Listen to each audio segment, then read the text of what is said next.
ভ্যাটের মাধ্যমে জনগণের উপরে যে কর আরোপের বিধান করা হয়েছে, জনগণের পেটে লাথি মারা হয়েছে, আমরা সেই ভ্যাট নীতিকে বাংলাদেশ থেকে প্রত্যাহারের আবেদন জানাচ্ছি এবং IMF এর যে চুক্তির অধীনে সরকার গিয়ে এই বর্তমান কর বা ভ্যাটের উদ্যোগ নিয়েছেন, সরকার বিভিন্ন যে প্রতিষ্ঠান রয়েছে, বিশ্বব্যাংক বা দাতা সংস্থাগুলো, আমরা সরকারকে বলছি আপনারা তাদের কাছে এগুলো পুনর্বিবেচনার আবেদন জানান।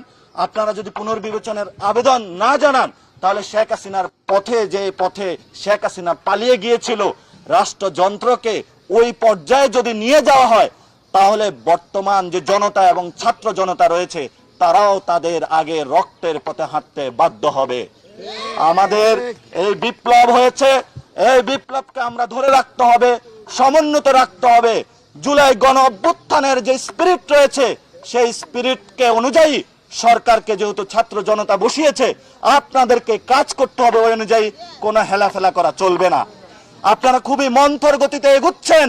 বিভিন্ন যে জুলাই স্মৃতি ফাউন্ডেশন আছে, যারা আহত, তাদের নিয়ে কোনো উদ্যোগ গ্রহণ করা হচ্ছে না, তারা সুচিকিৎসা পাচ্ছে না, শহীদরা তাদের সার্টিফিকেট নিয়ে বিভিন্ন জায়গায় ঘুরে ফিরে বেড়াচ্ছে। আমার আর কোনো শহীদ ভাইয়ের ফ্যামিলি, কোনো আহতের ফ্যামিলি যদি আর একটা বার রাজপথে নেমে আসে, আমরা আবার তাদের সাথে ঐক্যবদ্ধভাবে এসব ফাউন্ডেশন এবং সরকারের যারা বিভিন্ন ব্যক্তিগত যারা রয়েছে, মন্ত্রণালয় রয়েছে, দুর্বার তাদের বিরুদ্ধে আন্দোলন গড়ে তুলব এবং একটি সুন্দর বাংলাদেশের প্রত্যাশা আমরা বাংলাদেশে এই শ্রমিক শ্রেণীদের মানুষের আজকে রিক্সা গ্যারেজের থেকে আমরা আবেদন জানাচ্ছি, ভবিষ্যতে আমাদের লড়াই জারি থাকবে।